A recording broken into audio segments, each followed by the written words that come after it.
से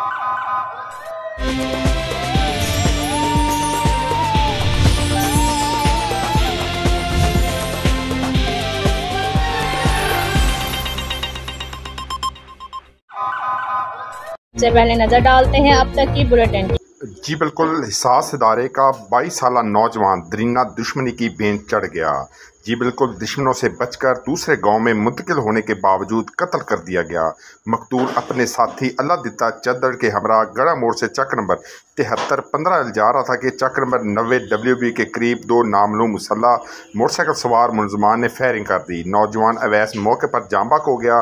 कत्ल ज़ाती दुश्मनी का शाखसाना जाहिर किया जा रहा है। मकतूल नौजवान हिसास दायरे का मुलाजम बताया जा रहा है। मकतूल अवैस के ख़ानदान की 34 10 आर की एक बरादरी के साथ दरीना दुश्मनी चल रही थी। मकतूल के लवाहिकीन मुखालिफ बरादरी को कत्ल का जिम्मेदार ठहरा रहे हैं। पुलिस थाना गड़ा मोड़ मौके पर पहुंच गई। पुलिस ने मौके से शवाहिद इकट्ठे करना शुरू कर दिए। फॉरेंसिक टीम भी मौके पर मौजूद है।